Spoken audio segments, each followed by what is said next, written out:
주님을 향한 노래 중심 잃은 예배 내려놓고 이제 나 돌아와 주님만 예배해요.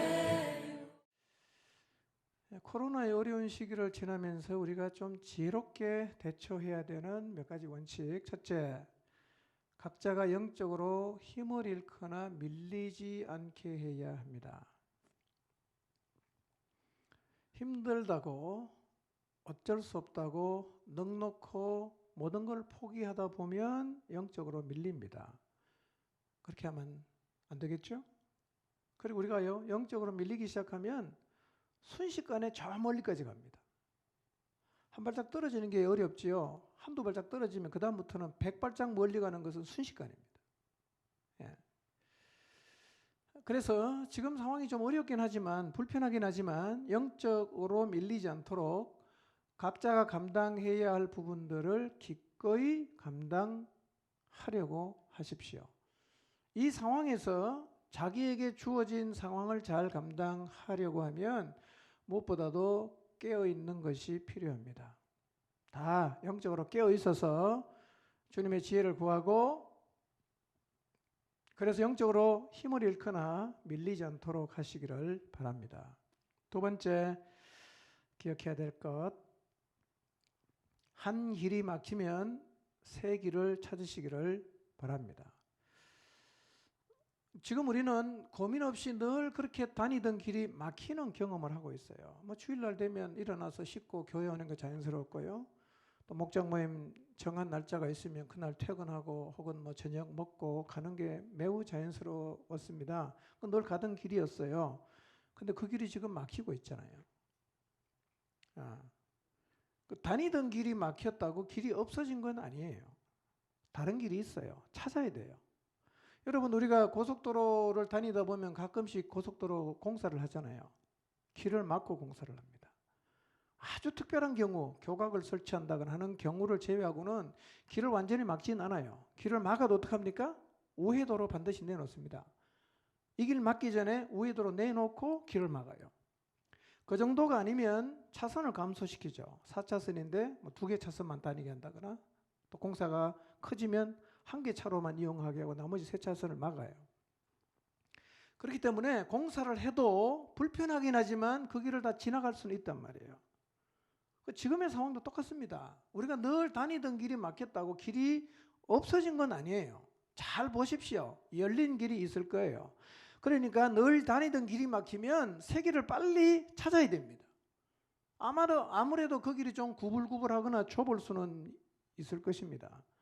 갈 수는 있어요. 그래서 길이 막혔다는 생각이 들면 빨리 새 길을 찾으시기를 바랍니다. 모임이 제약을 받고 세웠던 계획을 취소해야 되는 상황이라고 그냥 넉넉히 멈추어 계시면 안 되고요. 빨리 다른 길을 찾아서 우리가 할 수 있는 일을 감당해야 합니다. 세 번째, 이런 시간이 오히려 영적 에너지를 축적하는 시간이 되게 하시기를 바랍니다. 코로나의 상황은 모이는 것과 만나는 것에 제약을 갖고 와요. 근데 신앙생활에서 가장 중요한 게 모이는 것과 만나는 거거든요. 공동체니까요. 한 몸이기 때문에 늘 부딪힐 수밖에 없는데, 그래서 만나는 게 자유롭지 않고 모이는 게 자유롭지 않으면 사실은 사역이 어려워지는 것은 사실이에요. 앞으로 상황이 지금보다 더 어려워져서 아예 모이지 못하는 날이 올 수도 있어요. 이런 때는 어떻게 해야 되죠? 이때도 우리가 할 수 있는 일이 있어요. 여러분, 신앙생활의 많은 부분은 더불어 사는 거예요. 같이, 함께, 같이 가는 거예요. 근데 혼자서 해야 될 부분도 있어요. 그리고 이 부분도 굉장히 중요합니다. 혼자서 할 수 있는 가장 중요한 게 뭐겠어요? 주님과의 관계죠. 기도하는 일, 말씀을 묵상하는 일. 사실은요, 이 부분에서 에너지가 축적이 되어야 사람에게도 나갈 수 있어요.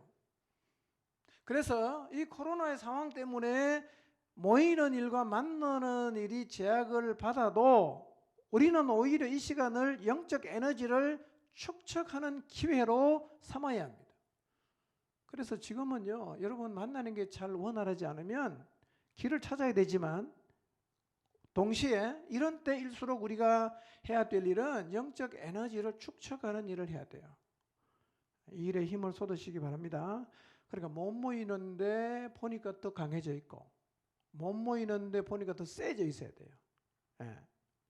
마지막 네 번째, 이 상황을 지나면서 우리가 꼭 기억하고 지켜야 되는 원칙 네 번째, 영적인 어른들은 어린 사람들의 몫까지 감당을 잘 해서 아무리 상황이 힘들어도 공동체의 에너지 총량이 줄지 않게 해야 됩니다. 총량이 줄지 않아야 돼요. 개인 간의 차이는 생겨도 총량은 줄지 않아야 돼요. 여러분, 이런 상황이 되면 영향을 받는 사람이 분명히 생겨납니다. 뒷걸음질하는 사람, 주저앉는 사람, 믿음을 잃어버리는 사람, 딴소리하는 사람 생겨나요. 예, 어쩔 수 없어요. 이제 바로 이때 영적으로 성숙한 사람의 역할이 중요한 거예요. 영적으로 어린 사람들이 힘을 잃을 때 성숙한 사람들이 그들의 몫까지 감당해서 공동체의 에너지 총량은 줄지 않게 해야 됩니다. 그래서 성숙한 사람들은 무엇보다도 영적으로 밀리지 않고 다니던 길 막히면 빨리 새 길을 찾으시고 사역이 자유롭지 못할 때 영적 에너지를 축적하는 일을 하고 있는 게 중요합니다. 여러분, 에너지의 총량이 줄면 위축이 돼요. 그리고 결국은 힘을 잃게 되어 있습니다. 그러나 상황이 어려워져서 연약한 이들이 좀 힘을 잃고 그들에게 에너지가 줄어도 성숙한 사람들이 그들의 몫까지 감당해서 총량이 줄지 않는다면 우리는 여전히 사명을 향해서 하나님이 보여주신 그 표대를 향해서 힘차게 달려갈 수가 있을 것입니다. 한번 따라할까요? 그가 잃어버린 에너지 내가 더 가진다. 그러면 돼요. 여러분의 목장에 누군가가 영적으로 주저앉았다. 그럼 내가 그 사람이 가진 에너지까지 같이 가지면 돼요.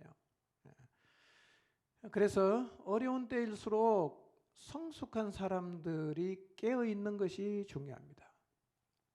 그리고 네 가지 원칙을 잘 지키면 코로나의 어려운 시기에도 공동체가 큰 손실이 없이 잘 지나갈 수가 있을 것입니다. 다시 한번 각자 자기 자신이 서 있는 자리에 한번 돌아보시고 이 어려운 때 또 자기 자신이 감당해야 할 몫이 어느 정도일지를 생각해 보시기를 바랍니다.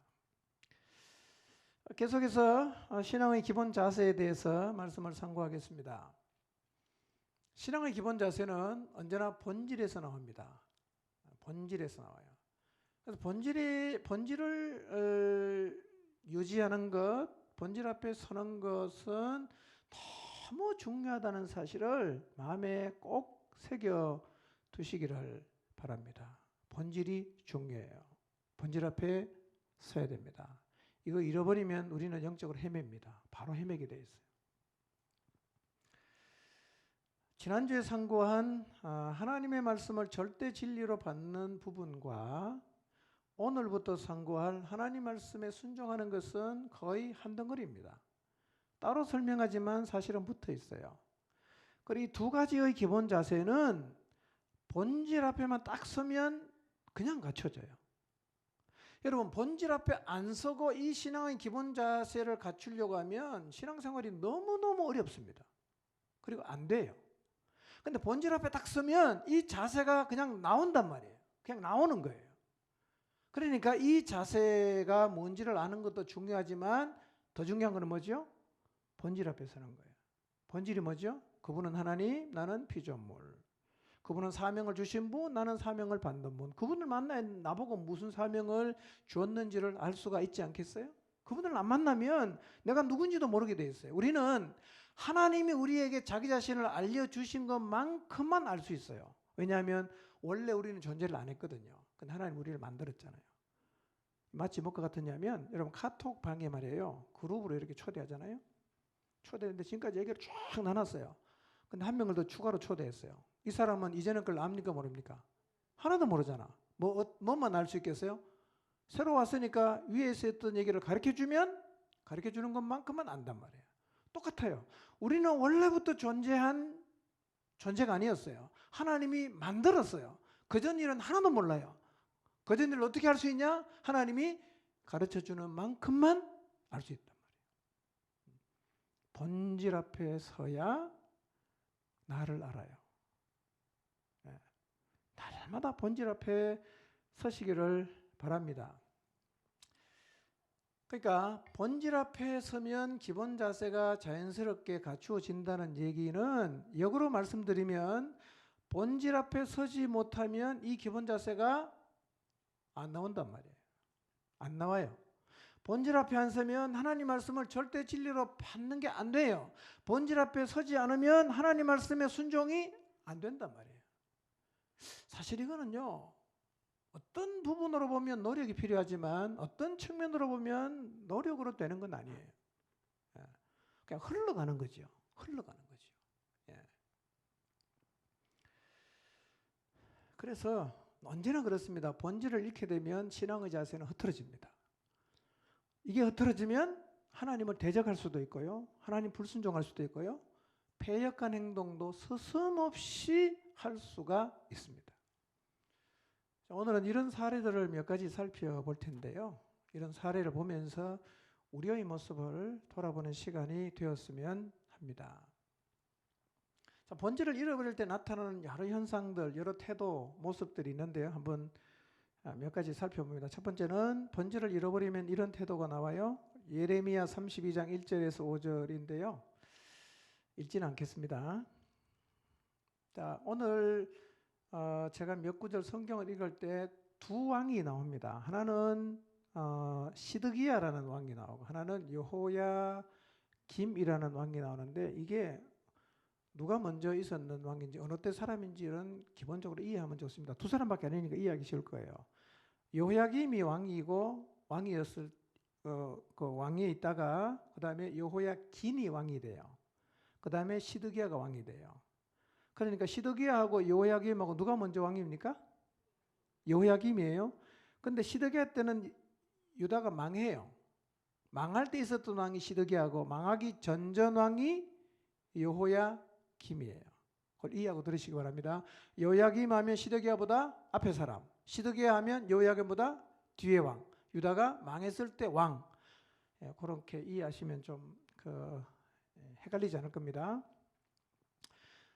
그런데 예레미야 32장에 있는 말씀은 언제 때입니까? 유다 왕 시드기야 열째 해. 그때 하나님의 말씀이 예레미야에게 임했어요. 그런데 시드기야 왕 11해째 넷째 달 9째 날에 예루살렘이 망했어요. 완전히. 그러니까 이때는 망하기 몇 년 전입니까? 1년여 전쯤 되는 때입니다. 망하기 1년 전쯤에 왕의 모습이 이러했다는 거예요. 진짜 망해야 되겠구나 보면 우리가 다가와요. 이 정도면 하나님이 망하게 하겠다. 저기 나오는데요. 2절에 있는 말씀을 보면 이때가 유다가 망하기 1년 전인데 이미 바벨론 군대가 예루살렘을 에워싸고 있어요. 옛날은 성을 높이 쌓아놓으면 못 들어오니까 밖에서 그냥 진치고 기다립니다. 언제까지 기다리냐? 곡식 떨어지고 물 떨어질 때까지 기다립니다. 그러면 나중에는 스스로 문을 열거든요. 그때 점령하는 거예요. 근데 바로 그때 하나님이 예레미야를 통해서 말씀하시는데 이 말씀은 오늘 처음 하는 게 아니라 이전부터 계속 해오던 말씀이에요. 똑같은 말씀이에요. 뭐냐? 유다가 바벨론에 망한다. 그리고 유다는 바벨론과 싸워도 못 이긴다. 그러니까 싸울 생각하지 말고 항복해라. 이 얘기를 계속 하시는 거예요. 자, 근데 이게 왕의 입장에서 듣기 좋은 소리입니까? 듣기 싫은 소리입니까? 하나님의 선지자가 결사항전해라. 그러면 이긴다. 이렇게 말해야 백성이 좀 사기가 생길 텐데 계속해서 하는 얘기가 뭐냐면 망한다. 싸워도 못 이긴다. 항복해라. 이런 얘기만 계속하니까요. 시드기야가 좀 열이 안 나겠어요? 그래서 어떻게 합니까? 선지자를 12대 뜰에 가둬버렸습니다. 하나님의 말씀 앞에 지금 시드기야가 보이는 태도를 보세요. 자기 원하는 소리를 좀 해주길 원했는데 자기가 원하는 소리를 안 해주니까 선지자를 시위대 뜰에 가뒀다는 거예요. 여기서 우리가 얻어야 되는 중요한 진리 하나가 있습니다. 우리가요, 하나님 앞에 섰을 때도 내가 원하는 소리가 아니라 하나님이 하시는 말씀을 들으려고 해야 됩니다. 우리도 이런 성향이 있어요. 내가 원하는 얘기만 자꾸 듣고 싶어 합니다. 내가 원하는 얘기를 안 해주면 우리는 잘 안 들어요. 예. 선지자를 가두었다. 오늘날도 그래요. 자기가 원하지 않는 말을 하면 말씀을 전하는 사람과 관계를 단절하고, 어떤 경우는 자기가 가지고 있는 힘으로 하나님 말씀을 하는 사람을 대항하기도 하고, 때로는 말씀을 전하는 사람을 무너뜨리려고도 하거든요. 근데 이거는 해결책이 될 수가 없어요. 왜냐하면 하나님이 보낸 사람을 설령 죽인다고 해도 말씀하신 하나님은 그냥 살아계시기 때문에 이건 해결책이 아니에요. 여러분, 선지자를 가둔다고 하나님 말씀이 없어집니까? 그렇지 않잖아요. 그래서 하나님의 말씀 앞에서 이렇게 감정적으로 반응하는 것은 악화를 가져올 뿐이에요. 아무런 해결책이 아니에요. 시드기야는 이렇게 지금 반응했어요. 우리도 이렇게 하고 있을 수 있어요. 여러분, 하나님이 말씀하시는 거 내가 듣기 싫다고 귀를 막으면 해결됩니까? 해결책이 아니잖아요. 그럼 그 사람하고 관계를 끊어서 니하고 다시는 말 안 하겠다. 해결책입니까? 해결책이 아니에요. 근데 하나님에게서 멀어지면 우리가 이런 식으로 하나님 말씀을 자꾸 대하려고 한단 말이에요. 자, 또 다음 사례를 보겠습니다. 예레미야 42장 1절에서 6절인데요. 화면에 성구가 나오면 노란 글씨를 좀 유의해서 보시기 바랍니다. 지금의 상황은 어떤 상황이냐? 유다가 망했어요. 망한 직후입니다. 굉장히 나라가 어수선해요. 어수선합니다. 유다가 망한 다음에 바벨론에서 총독을 하나 세웠어요. 누구냐면 그다랴라는 사람을 총독으로 세웠어요. 그다랴. 그런데 이 그다랴가 암몬에서 온 이스마엘이라는 사람에게 살해가 돼요. 이스마엘을 죽여버립니다. 그리고 이 그다랴를 죽인 이스마엘이 인질들을 데리고 암몬으로 도망을 가다가 오늘 우리가 상고할 가레아라는 사람의 아들 요하난하고 마주쳐요. 요하난이 이스마엘을 죽이러 가다가 만났어요. 그러니까 총독을 죽인 이스마엘이 인질을 다 내던져 놓고 암몬으로 도망가 버렸어요. 그래서 이스마엘에게 인질로 잡혔던 사람이 지금 다 누구에게 넘어갔냐면 가레아의 아들 요하난에게 넘어갔어요. 그런데 이 요하난은 지금 마음에 원하는 게 하나 있는데 그게 뭐냐면 이집트로 도망가고 싶어 합니다. 이집트로. 근데 그냥 도망가려니까 아무래도 찜찜하니까 예레미야를 불러놓고 신탁을 하는 거예요. 이 요한의 마음이 뭐냐면 하나님의 말씀으로 허락을 받고 가면 굉장히 좀 당당하게 갈 수 있을 것 같으니까 예레미야에게 신탁을 해요. 하나님께 물어봐라. 우리가 어떻게 하면 좋겠는가. 예.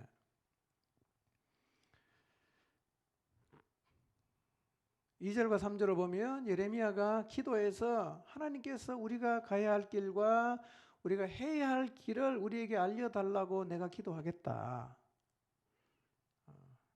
4절에 보면 그리고 내가 하나님 앞에 기도하고 하나님이 내게 말씀하시는 것은 하나도 숨기지 않고 다 내가 너에게 알려주겠다.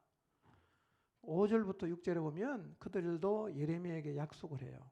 좋다. 당신이 그렇게 하나님에게 물어보고 알려주면 우리는 이런 자세로 말씀을 받겠다. 자, 5절, 6절은 꼭 읽어봐야 되는데 세 번역 말고 다음 거 넘겨주세요. 자, 읽겠습니다. 시작. 그들이 예레미야에게 이르되 우리가 당신의 하나님 여호와께서 당신을 보내사 우리에게 이르시는 모든 말씀대로 행하리이다. 여호와께서는 우리 가운데에 진실하고 성실한 증인이 되시옵소서. 우리가 당신을 우리 하나님 여호와께 보냄은 좋든지 좋지 않든지를 막론하고 순종하려 함이라. 우리가 우리 하나님 여호와의 목소리를 순종하면 우리에게 복이 있으리라 하니라. 예. 6절 말씀에 그 노란 글씨 보면 그의 목소리가 우리에게 좋든지 좋지 않든지를 막론하고 어떻게 한다고요? 우리가 순종하겠다. 그리고 우리가 우리 하나님 여호와의 목소리를 순종하면 우리에게 복이 있을 거다. 바른 자세죠. 아주 바른 자세입니다. 이게 하나님 앞에 서 있는 사람의 자세입니다. 이렇게 이제 서로 부탁을 하고 또 예레미야가 승낙을 하고 그들이 이런 자세로 하나님이 주시는 말씀을 받겠습니다 라고 얘기를 했어요. 예레미야가 하나님 앞에 나갑니다. 그리고 기도를 해요. 열흘 만에 예레미야가 다시 돌아옵니다. 그리고 하나님으로부터 받은 응답을 가랴의 아들 요하난과 그 무리들에게 얘기합니다. 그 내용의 핵심은 이거예요. 내가 하나님 앞에 기도했는데 하나님 응답은 니네들이 이집트로 가지 말고 유다 땅에 눌러 앉아서 살라고 하신다. 만약에 너희가 유다 땅에 눌러 앉아 살면 내가 너희를 세우고 헐지 않고 너희를 심고 뽑지 않는다. 그리고 내가 너희를 불쌍히 여기겠다. 근데 만약에 너희가 이집트로 가면 너희가 두려워하는 칼이 임하고 기근이 임하고 전염병에 죽게 될 거다. 이렇게 얘기했어요. 그러니까 가랴의 아들 요하난이 물었던 질문에 대해서 하나님은 아주 명확한 대답을 하셨어요. 가라 가지 마라? 가지 마라. 눌러 앉아있으면 된다. 사실은 이 요하난의 두려움이 뭐냐면 복잡한 과정이긴 했지만 총도 굴러가 죽여버렸잖아. 그렇죠? 그리고 도망가 버렸잖아. 그럼 바벨론 군대가 오면 총독을 죽였으니까 이게 보통 문제가 아니잖아. 그럼 이게 잘못하면 이 죄를 누가 다 뒤집어 쓰겠어요? 요하난이 다 뒤집어 쓸 수 있기 때문에 겁나는 겁니다. 그래서 자꾸 도망가려고 하는 거예요. 근데 기도하고 하나님께 물어봤더니 가지 말라는 거예요. 여기 눌러앉아 살아라. 내가 다 보호해 주겠다. 이렇게 말씀하셨어요. 사람들이 어떻게 반응했을까요? 자, 예레미야 43장 1절에서 7절. 놀랍게도 이들은요, 예레미야를 통해 주신 메시지를 정면으로 반박합니다. 열흘 전에 보였던 태도와는 전혀 다른 태도예요. 그 열흘 전에는 이 사람들이 진짜 하나님 앞에 서 있는 것 같았어요. 하나님이 어떤 말씀을 주시더라도 그대로 받아들일 자세였었어요. 지금 보니까 거짓이었어요. 안 그래요? 그러니까 하나님의 말씀으로 받는 듯 하지만 하나님의 말씀으로 받지 않는 사람의 태도가 뭔지를 보는 거예요. 그러니 이들의 태도가 만약에 우리의 삶에 있다면 우리도 하나님 말씀을 듣는다고 입으로는 말하지만 실제로는 하나님 말씀 안 듣는 사람이에요. 이들의 반응을 잘 보시고 이런 반응이 만약에 오늘 내 삶에서 나타나고 있다면 아하, 나도 하나님의 말씀을 하나님 말씀으로 안 듣고 있구나 라는 사실을 깨달아야 됩니다. 두 가지 반응이에요. 첫 번째, 2절에 보니까 예레미야가 뭐한다? 거짓말한다. 가랴의 아들 요하난이 말하죠. 네가 거짓을 말하는도다. 네가 거짓을 말하는도다. 하나님 나한테 그렇게 말 안 했는데 지금 네가 나한테 우리한테 거짓말한다. 그러니까 하나님의 사람을 통해서 주시는 말씀을 하나님의 말씀으로 받지 않으면 이런 태도가 생기는 거예요. 사실은 열흘 전에 이렇게 말은 안 했지만 원래 이게 가랴의 아들 요하난이 갖고 있는 태도였습니다. 자기가 뭘 듣고 싶냐? 이집트로 가라. 이 얘기를 기대했어요. 듣고 싶었어요. 근데 들어보니까 가지 말라고 하거든요. 그러니까 당장 하는 얘기가 뭡니까? 당신 지금 거짓말하고 있어. 이게 반박하는 거예요. 오늘날도 하나님의 뜻을 좀 물어달라고, 하나님이 무엇을 원하는지 좀 알려달라고 기도를 부탁을 합니다. 기도하고 얘기를 해주지요. 안 받아들여요. 자기가 원하는 것을 동의해 주기를 바라는데 반대로 얘기하니까 안 받아들여요. 이 사람은 하나님 앞에 선 사람이 아니에요. 사람 앞에 선 사람이에요. 저도 이런 경험을 여러 번 했어요. 기도해달래요. 이게 하나님 뜻이 뭔지 알고 싶다고. 정말 진실하게 가랴의 아들 요하난처럼 얘기했어요. 난 진짜 하나님 어떻게 말씀해도 듣겠다고. 기도하고 말해주거든요. 안 들어요. 원래 자기가 하고 싶은 대로 해버리는 거예요. 이거 조심해야 됩니다. 묻지를 말든지 진짜 알고 싶어서 물었으면 순종해야죠. 두 번째 반응이 뭐냐? 예레미야가 바룩의 농간에 놀아나서 지금 자신들에게 나쁜 얘기를 하고 있다. 이렇게 얘기했어요. 그러니까 이겁니다. 당신이 지금 하는 얘기는 하나님이 주신 말씀이 아니고 당신하고 바룩하고 짜고 우리한테 지금 나쁘게 얘기하는 게 아니냐. 이렇게 얘기하는 거예요. 그럴 가능성은 1%도 없잖아요. 예레미야는 정말 열흘 동안 기도했어요. 그리고 하나님이 주신 말씀 그냥 전해줬어요. 처음부터 받아들이기 싫으니까 니하고 바룩하고 짜서 지금 우리한테 나쁘게 얘기하고 있지 않냐 이렇게 얘기하고 있어요. 그러니까 말로는 어떤 말씀이든지 다 순종하겠다고 했지만 사실 그건 해보는 소리였고요. 이들이 진짜 원하는 것은 자기들이 하고 싶은 것에 힘을 실어 주기를 원했어요. 그런데 열흘 기다렸는데 결과가 자기의 기대와 맞지 않으니까 어떻게 합니까? 다 무시합니다. 그 다음 어떻게 했는지 아세요? 예레미야하고 바룩을 끌고 이집트로 가버립니다. 고약하죠?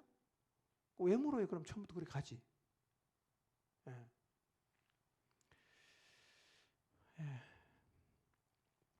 여러분 하나님을 잊어버리면 이렇게까지 행동할 수 있어요. 그리고 이런 태도는 하나님 앞에 서 있지 않다는 것을 보여주는 거예요. 여러분 하나님의 말씀을 받을 때는요.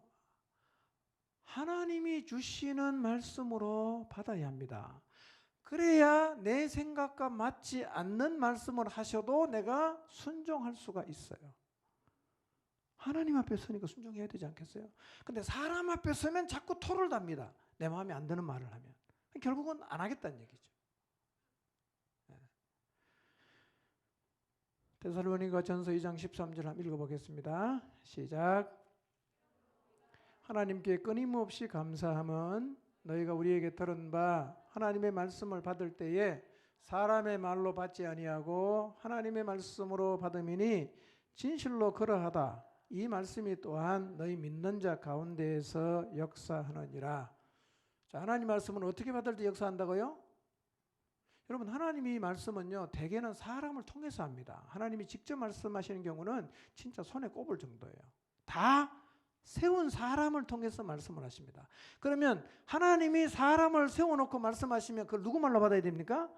하나님이 하시는 말씀으로 받아야 됩니다. 그렇게 받으면 역사가 일어나요.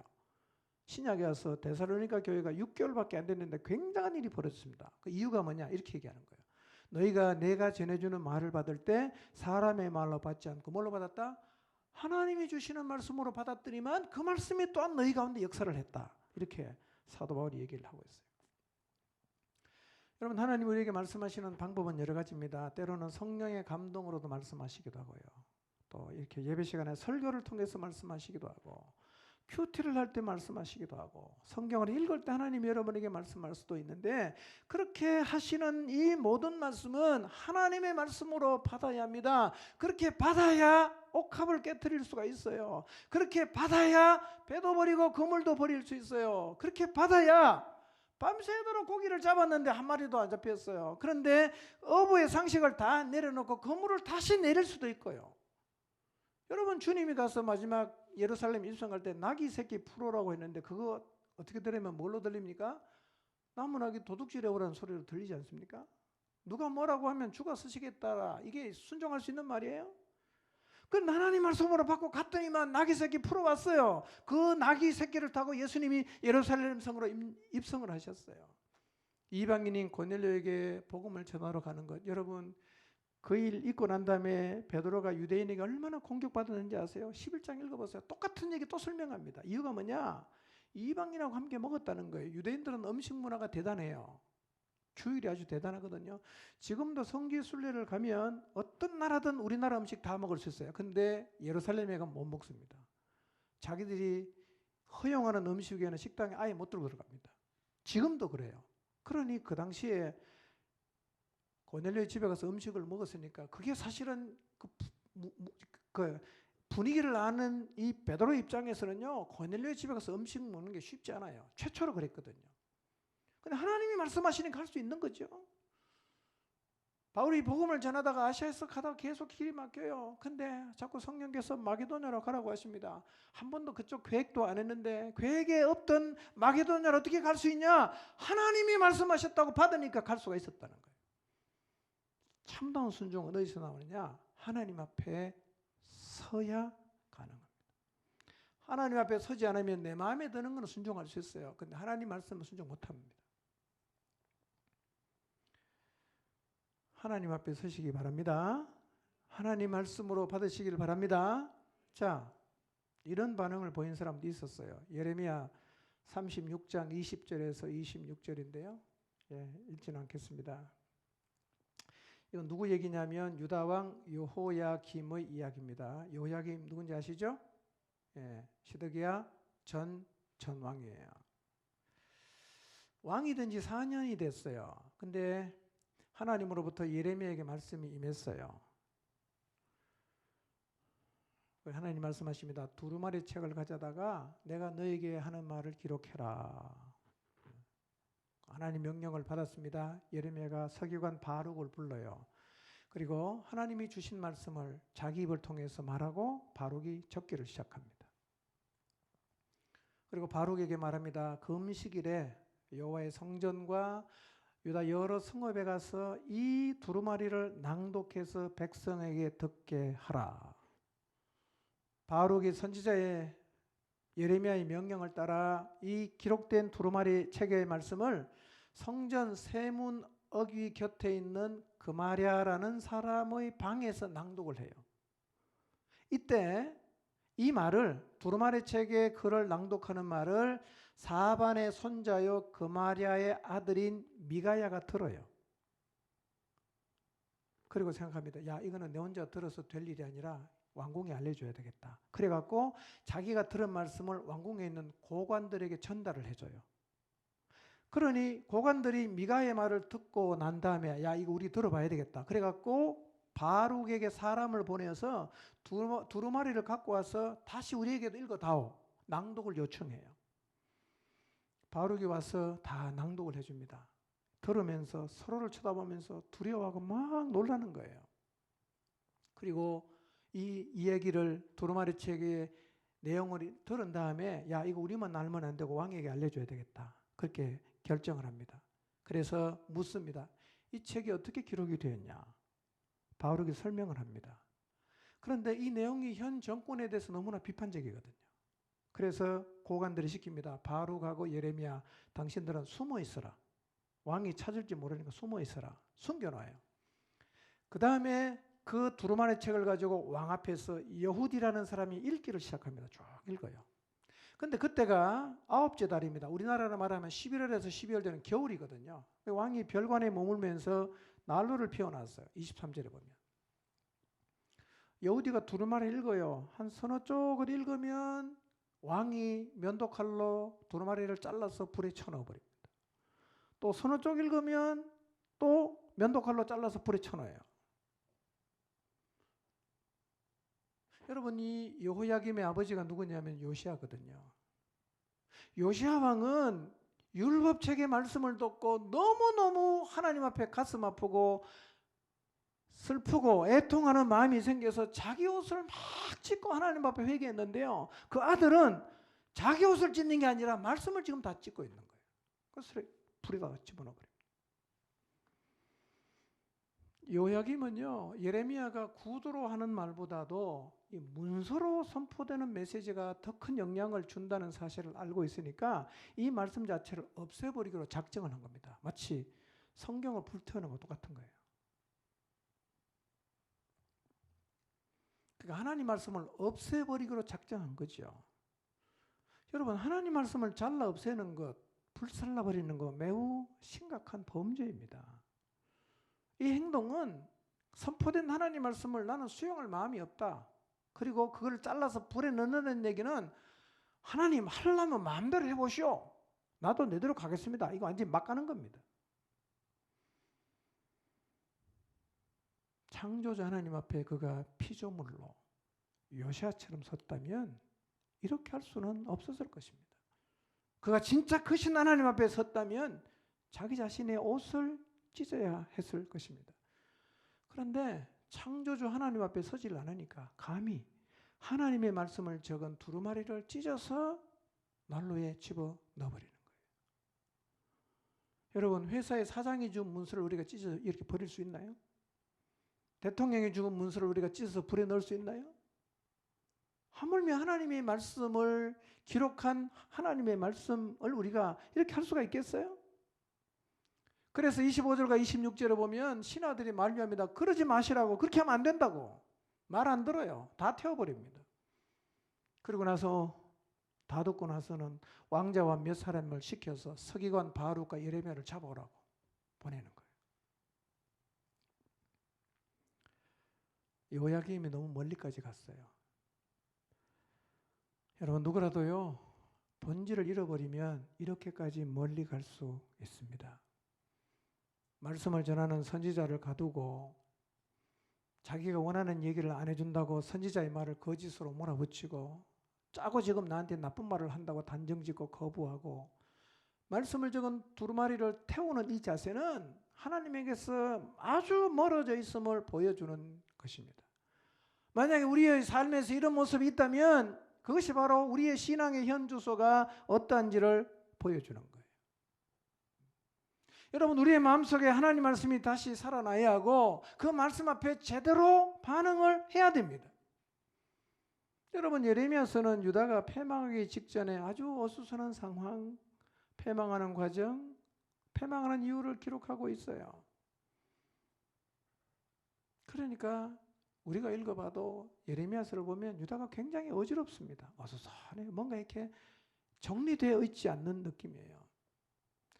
그렇게 어수선했지만 그 와중에서도 유다가 희망을 가질 수 있었던 게 뭔지 아십니까? 살아계신 하나님 말씀을 그대로 전해주는 예레미야라는 선지자가 있었다는 거예요. 아무리 어수선해도 예레미야를 통해서 주시는 하나님 말씀이 살아있었어요. 여러분, 말씀이 살아있으면 희망이 있는 거고 하나님 말씀은 언제나 하나님의 백성에게 나아갈 길이 되는 거예요. 그러니 지금 유다가 매우 어수선하지만 유다에게는 희망이 있어요. 왜냐하면 예레미야가 있기 때문에, 하나님 말씀이 있기 때문에. 하나님은 예레미야를 통해서 이스라엘이 나아가야 할 길을 계속해서 말씀했어요. 유다의 왕과 백성이 이 하나님 말씀에 순종했더라면 유다의 운명은 달라졌을 거예요. 여러분, 기억하십시오. 오늘 여러분의 삶이 굉장히 어수선할 수 있어요. 뭔가 정리되지 않은 듯한 그런 어수선함 가운데 놓여 있을 수 있습니다. 그런데요, 기억하십시오. 어떤 상황에 있든지 간에 우리에게 하나님 말씀이 살아있다면 그건 희망이에요. 우리에게 하나님 말씀이 살아있다면 그건 길이에요. 상황이 어떠하든지 간에 그 하나님 말씀에 순종하면 우리의 미래는 달라집니다. 유다는 하나님이 계속해서 말씀했지만 거부했어요. 끝까지 거부했습니다. 결국 어떻게 되냐? 엄청난 수치와 고통을 겪으면서 패망의 자리에 서고 말았습니다. 유다가 왜 망했냐? 한마디로 물으면 뭡니까? 불순종이었어요. 불순종. 불순종은 언제나 패망의 앞잡이가 돼요. 자, 다음 구절은 참 유다가 지독하게 하나님 말씀 안 듣고 있다 는 것을 보여주는 말씀인데요. 예레미야 25장 1절에서 11절인데 읽지는 않겠어요. 자, 띄워주시면 눈으로 읽어보시기 바랍니다.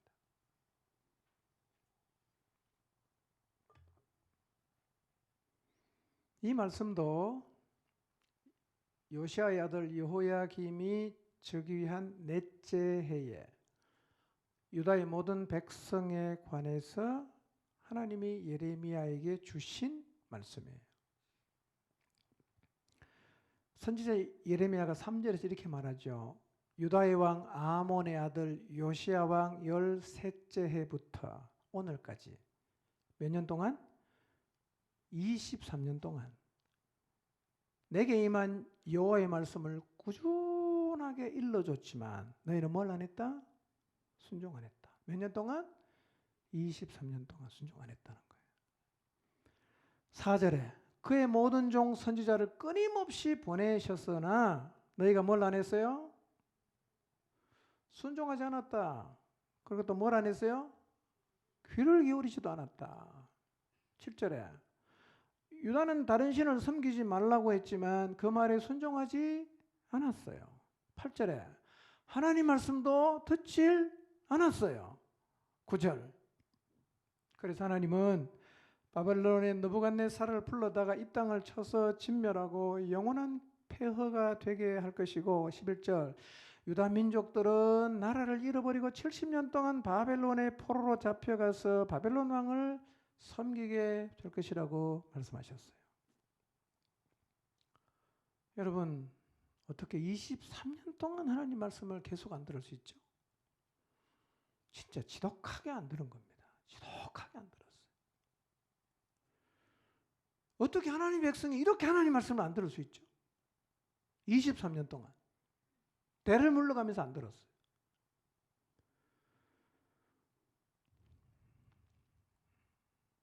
이유가 여러 가지 있을 거예요. 가장 중요한 이유는 본질을 잃어버렸어요. 신앙의 기본 자세가 안 나오는 거예요. 아버지는 아니었는데 이상하게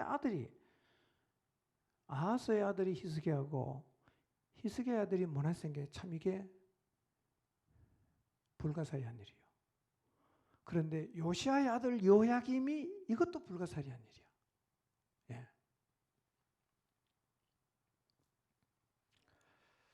여러분 본질을 놓치면요 우리도 이럴 수 있어요. 지금부터 드리는 말씀을 귀 기울여 잘 들어주시기 바랍니다. 여러분 신앙생활한 연수 한번 생각해 보세요. 몇 년 되셨어요? 예, 교회 나온 엄마 따라 나왔든지 아니면 누구 전도되어 나왔든지 여러분 교회 나온 연수를 한번 생각해 보세요. 몇 년쯤 됐어요?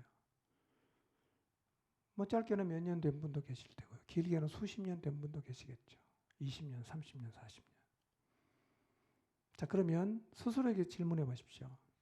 그 시간 동안 하나님 말씀이 여러분을 변화시켰나요? 여러분 그 시간 동안 하나님 말씀이 여러분을 새롭게 했나요?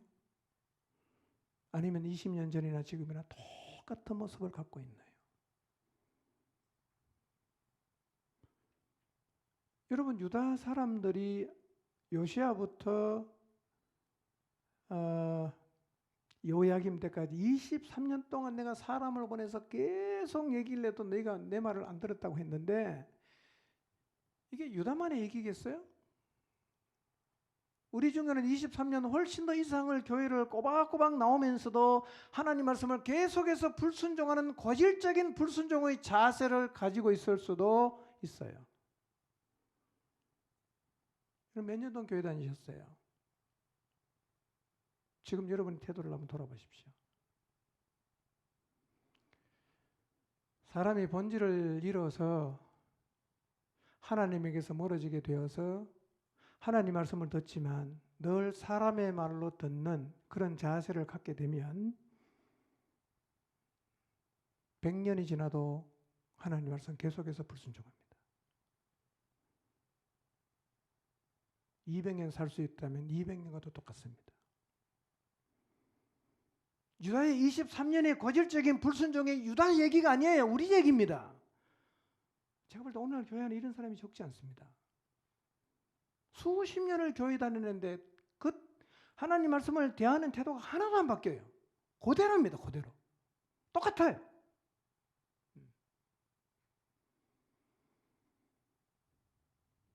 이렇게 되면요. 하나님의 말씀을 듣는 것 같지만 사람의 말로 듣잖아요. 그러면 늘 이런 태도를 갖습니다. 자기가 듣고 싶지 않은 얘기를 하거나 자기가 원하지 않는 말을 하면 이렇게 말해요. 저 사람 말에 저희가 있다. 누가 고자질했나? 저 말은 나를 싫어하기 때문에 하는 말이야. 그러니까 계속해서 거부하고 토를 달고 불순종하는 자리에 서게 된다는 거예요. 제가 많이 오해를 받는 것 중에 하나가 뭐냐면요. 지난주 목장 예배 때 목장에서 막 난상 토론을 벌였는데 그 다음 주일날 제가 그 얘기를 그대로 한대요. 그러면 생각하는 거예요. 야, 그새 목자가 고자질했나? 이런 목장님이 저한테 그렇게 고자질하는 사람 하나도 없어요. 왜 제가 그 말씀을 했는지는 잘 모르겠는데요. 그러니까 중요한 건 뭐냐면 그런 태도가 문제라는 거예요. 하나님이 말씀하시면 하나님이 말씀하시는구나 이렇게 받아야 되는데 바로 누가 고자질했지? 누가 찔렀지? 왜 저런 얘기하지? 이런 식의 시각 자체가 누구 앞에 서 있다는 거예요? 사람 앞에 서 있다는 거죠. 근데 그런 시각은 고질이에요. 수십 년 지나가도 그 태도가 안 바뀌는 이상 우리의 신앙의 자세는 안 바뀝니다. 23년이 아니라 230년 가도 똑같아지는 거예요.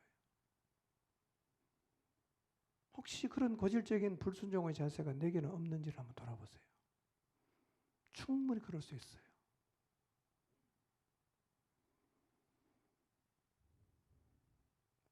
이 자리는요, 한번 딱 서게 되면 하나님 앞에 서는 자리로 돌아가는 게 쉽지 않습니다, 여러분.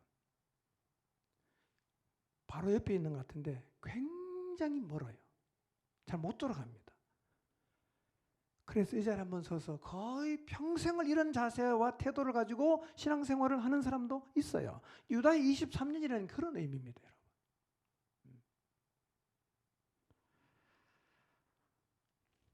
그래서 지독하게 불순종하는 자리에 서게 되는 거예요.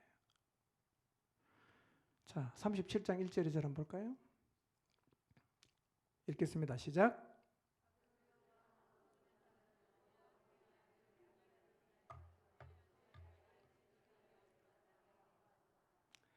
그런데 왕이나 그의 신하들이나 그 땅의 백성이나 할 것 없이 모두가 주님께서 예언자 예레미야를 보내셔서 전한 말씀에 순종하지 않았다 그랬어요.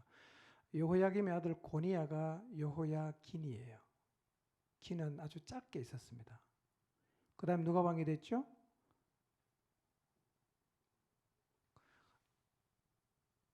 요시아의 아들이 여호야김이고 여호야김의 아들이 여호야긴이에요. 근데 시드기야는 그러니까 삼촌이죠. 여호야김의 동생이에요. 그러니까 요시야 왕은 아들 둘이 다 왕 해먹고 그 다음에 손자까지 왕이 했어요. 아들 하다가 손자 갔다가 다시 아들에게로 왔어요. 시드기야예요. 그런데 그때 왕이나 신하들이나 그 땅의 백성이나 할 것 없이 모두가 주님께서 예언자 예레미야를 보내셔서 전한 말씀에 순종했어요, 안 했어요? 안 했죠. 그러니까 이런 겁니다. 유다가 지금 내리막길로 가는데 이 반전이 안 되는 거예요. 계속 그냥 막 내려가는 겁니다. 왜 막 내려가냐? 신앙의 자세에 문제가 생긴 거죠. 하나님의 말씀을 듣는 듯 하는데 다 뭘로 받아요? 사람의 말로 받으니까 자기 마음에 안 들면 다 토를 달고 거짓말이라 그러고 나한테 악감정이 있어서 저런 말을 하는 거라고 하면서 계속 말을 안 들으니까 이게 돌려놓을 수가 없었어요. 그냥 망할 때까지 내려가 버렸습니다. 그러니까 고질적인 불순종은 어느 자리에 섰느냐에 따라서 생겨날 수 있거든요.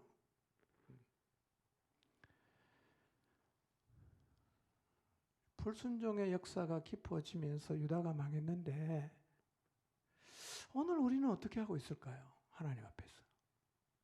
그 태도를 혹시 나도 갖고 있지는 않을까? 시드기야처럼, 여호야김처럼, 가랴의 아들 요하난처럼 늘 하나님 앞에 서 있는 것 같아. 예배도 나오고 다 하니까. 그런데 사람 앞에 서 있는 거예요.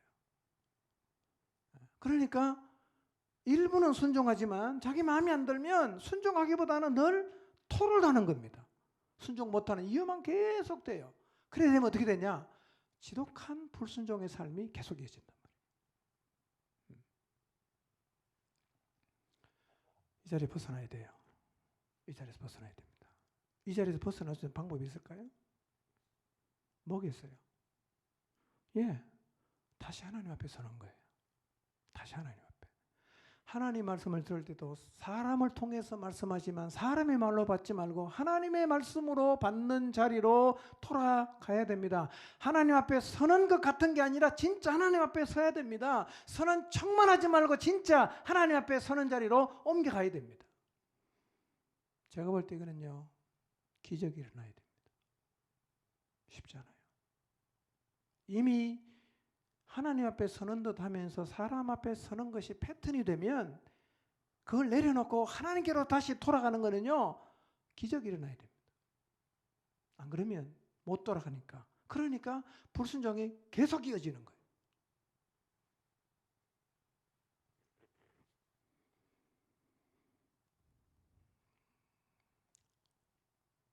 내가 혹시 말씀을 찝는 자리에 서 있는 건 아닌가? 늘 토를 달고 거부하는 자리에 서 있지는 않는가? 만약에 내가 그 자리에 서 있다면 다시 요시야처럼 말씀 앞에 옷을 찢고 하나님의 말씀을 두려워 떠는 자리로 돌아가야 합니다. 이 기적이 우리의 삶에서 일어나야 합니다. 이 기적을 위해서 기도하십시오. 하나님, 제 삶에 이런 일이 일어나게 해주십시오. 하나님 앞에 서는 같지만 사람 앞에 서 있던 이런 삶의 자세를 내려놓고 진짜 하나님 앞에 서는 기적 같은 일이 제 삶에 일어나게 해주십시오. 여러분, 이 기적이 일어나면 우리 모두가 하나님 앞에 서게 될 거예요. 그렇게 되면 지독한 불순종의 고리를 완전히 끊을 수 있게 됩니다. 성령께서 은혜를 주셔서 우리 모두에게, 특히 지독한 불순종의 자리에 머물러 있는 모든 이들에게 온전히 하나님 앞에 섬으로